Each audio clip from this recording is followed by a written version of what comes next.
ओम श्री गणेशाय नमः। जय भगवान दत्तात्रेय। दत्त भगवान की जन्म कथा। महायोगीश्वर दत्तात्रेय भगवान विष्णु के अवतार हैं। इनका अवतरण मार्गशीर्ष की पूर्णिमा को प्रदोष काल में हुआ, अतः इस दिन बड़े समारोह पूर्वक दत्त जयंती का उत्सव मनाया जाता है। श्रीमद् भागवत में आया है कि पुत्र प्राप्ति की इच्छा से महर्षि अत्रि के व्रत करने पर दत्तो मया हमिति यद भगवान स दत्तः, मैंने अपने आप को तुम्हें दे दिया। विष्णु के ऐसा कहने से भगवान विष्णु ही अत्रि के पुत्र रूप में अवतरित हुए और दत्त कहलाए। अत्रि पुत्र होने से ये आत्रेय कहलाते हैं। दत्त और आत्रेय के संयोग से इनका दत्तात्रेय नाम प्रसिद्ध हो गया। इनकी माता का नाम अनुसुया है। उनका पतिव्रता धर्म संसार में प्रसिद्ध है। पुराणों में कथा आती है, ब्रह्माणी, रुद्राणी और लक्ष्मी को अपने पतिव्रत धर्म पर गर्व हो गया। भगवान को अपने भक्त का अभिमान सहन नहीं होता। तब उन्होंने एक अद्भुत लीला करने की सोची। भक्तवत्सल भगवान ने देवऋषि नारद के मन में प्रेरणा उत्पन्न की। नारद घूमते घूमते देवलोक पहुंचे और तीनों देवियों के पास बारी बारी जाकर कहा कि अत्रि पत्नी अनुसुईया के समक्ष आपको सतीत्व नगण्य है।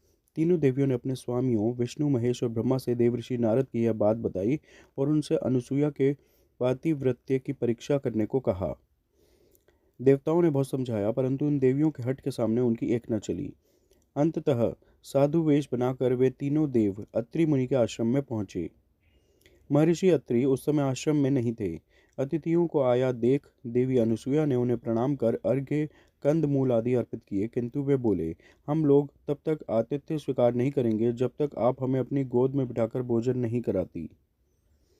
यह बात सुनकर प्रथम तो देवी अनुसुईया अवाक रह गईं, किंतु आतिथ्य धर्म की महिमा का लोप ना जाए, इस दृष्टि से उन्होंने नारायण का ध्यान किया, अपने पतिदेव का स्मरण किया और इसे भगवान की लीला समझकर वे बोली, यदि मेरा पातिव्रत्य धर्म सत्य है तो यह तीनों साधु 6-6 मास के शिशु हो जाएं।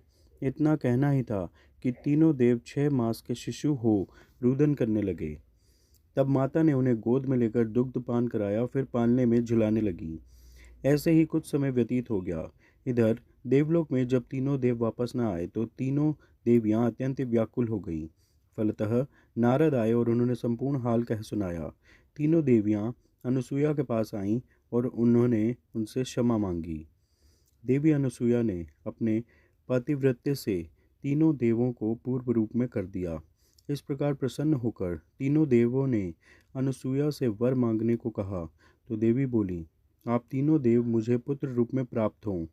तथास्तु कहकर तीनों देव और देवियां अपने अपने लोक को चले गए। कालांतर में यही तीनों देव अनुसुईया के गर्भ से प्रकट हुए। ब्रह्मा के अंश से चंद्रमा, शंकर के अंश से दुर्वासा तथा विष्णु के अंश से दत्तात्रेय श्री विष्णु भगवान के ही अवतार हैं और इन्हीं के आविर्भाव की तिथि दत्तात्रेय जयंती के नाम से प्रसिद्ध है। तीनों ईश्वरीय शक्तियों से समाहित भगवान दत्तात्रेय सर्वव्यापी हैं। उनकी उपासना से मनुष्य को बुद्धि, ज्ञान और बल की प्राप्ति होती है।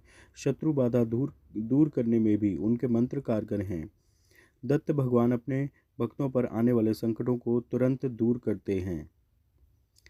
अतः गुरुवार पूर्णिमा अथवा दत्तात्रेय जयंती के दिन दत्तात्रेय भगवान के मंत्रों का उच्चारण करने से तथा विशेषकर स्फटिक की माला से प्रतिदिन 108 बार मंत्र जाप करने से मनुष्य के समस्त कष्ट जल्दी ही दूर हो जाते हैं। आप सभी को दत्तात्रेय जयंती की हार्दिक शुभकामनाएं। कृपया इस वीडियो को लाइक व शेयर करें व चैनल सब्सक्राइब करें। जय भगवान दत्तात्रेय। जय माता अनुसुईया।